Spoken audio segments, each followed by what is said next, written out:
જય હિન્દ દર્શક મિત્રો, હું જમીલ પઠાણ, આપ જોઈ રહ્યા છો તીર સમાચાર। વાત કરીશું એક એવી ઘટનાની જે કરુણ હોવાની સાથે પ્રેમ, લાગણી, સંબંધ, ત્યાગ અને બલિદાનની એક મિસાલ બની છે। જી હા, ભાભીનો જીવ બચાવવામાં દિયરે પોતાની જાનની બાજી લગાવી દીધી। જોકે ભાભીનો જીવ બચાવવામાં તો તે સફળ ન થયો, પરંતુ ભાભીને બચાવવા તેણે પોતાના જીવની આહુતિ આપી દીધી। ઘટના બની છે હાલોલ તાલુકાના આંબા તળાવ ગામે। આંબા તળાવ પાસેથી નર્મદાની મુખ્ય નહેર પસાર થાય છે, જેને લઈ ગામની મહિલાઓ કપડાં ધોવા કેનાલમાં જાય છે। ગઈકાલે સોમવારના સવારે 8 વાગ્યાના અરસામાં ગામના નિશાળ ફળિયામાં રહેતા 39 વર્ષીય પરિણીતા ગીતાબેન રવજીભાઈ સોલંકી કેનાલમાં કપડાં ધોઈ રહ્યા હતા। દરમિયાન અચાનક તેમનો પગ લપસતા તે કેનાલના પાણીમાં ખાબક્યા હતા। કેનાલમાં પૂરજોશમાં પાણીનું વહેણ હોય ગીતાબેન પાણીના પ્રવાહમાં તણાવા लाग्યા। પાણીમાં ડૂબતા ગીતાબેને બૂમાબૂમ કરતા નહેર કિનારે આવેલ દુકાનવાળા ભલાભાઈનું ધ્યાન જતાં તેમણે નહેરમાં ડૂબતી મહિલાને બચાવવા બૂમાબૂમ કરી। સંજોગો વસાત તે જ સમયે ગીતાબેનના દિયર વિજયભાઈ ત્યાંથી પસાર થઈ રહ્યા હતા। બૂમો સાંભળતા તે કેનાલ તરફ આવ્યા અને જોયું તો કેનાલના પાણીમાં ડૂબી રહેલ મહિલા બીજી કોઈ નહીં પણ તેમની જ ભાભી છે।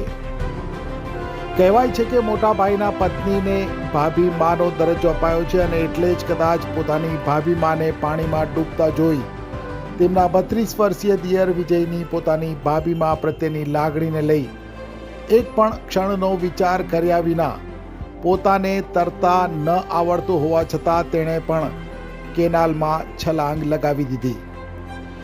કેનાલમાં વહેતા અતિશય પાણીના જથ્થા અને વેગને લઈ વિજય પણ પાણીના પ્રવાહમાં તણાવા लाग्યો અને ડૂબવા लाग्યો હતો। બબ્બે લોકો કેનાલમાં ડૂબતા હોવાની ઘટના અંગેની તાત્કાલિક જાણ હાલોલ નગરપાલિકા ફાયર અને રેસ્ક્યુ વિભાગને અને હાલોલ રૂરલ પોલીસને કરવામાં આવી હતી। જોકે રેસ્ક્યુ ટીમ આવે તે પૂર્વે ભાભી દિયર કેનાલના ઊંડા પાણીમાં ડૂબી ગયા હતા। રેસ્ક્યુ ટીમ દ્વારા કેનાલમાં બંનેની શોધખોળ હાથ ધરાઈ હતી, જેમાં 3 કલાક બાદ રેસ્ક્યુ ટીમને આંબા તળાવ નજીકથી દિયર વિજયભાઈનો અને બપોરના 3 વાગ્યાના અરસામાં આંબા તળાવથી થોડી આગળ કેનાલમાંથી ગીતાબેનનો પણ મૃતદેહ મળી આવ્યો હતો। રેસ્ક્યુ ટીમે બહાર કાઢેલા બંનેના મૃતદેહનું પોલીસે પીએમ કરાવી અને કાયદેસરની કાર્યવાહી હાથ ધરી હતી। ખોબલા જેવડા આંબા તળાવ ગામના એક જ પરિવારના 2 સભ્યો ભાભી દિયરનું અકાળે અકસ્માતે થયેલા મોતને લઈ ઘેરા શોકની લાગણી સાથે ગામ આખું હિપકે ચડ્યું છે। ગામ આખામાં ઉન્મત્ત શોકની લાગણી પ્રવર્તી છે। પરિવારના 2 સભ્યો એકી સાથે અચાનક વિદાય લેતા પરિવાર હૃદયભેદી રોદનમાં તણાઈ ગયો છે। ગીતાબેનના 2 પુત્રોએ માતાની છત્રછાયા ગુમાવી છે, મમતા ગુમાવી છે, અનાથ બન્યા છે અને વિજયભાઈના પરિવારે તેમના ભવિષ્યની હાથ લાકડી ગુમાવતા પરિવાર ભારે આક્રમણ કરતા જોવા મળ્યો હતો।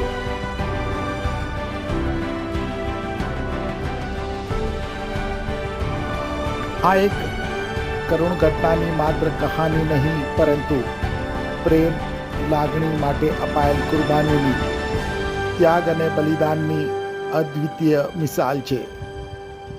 ભાભીને બચાવવા પોતાના જીવની આહુતિ આપનાર વિજયભાઈની આ દાસ્તાન પંથકના લોકો ક્યારેય નહીં ભૂલે। છોટાઉદેપુર સહિત રાજ્ય, દેશ અને દુનિયાના સમાચાર જોવા માટે સબસ્ક્રાઇબ કરો તીર સમાચાર અને બેલ આઇકોન જરૂર દબાવો।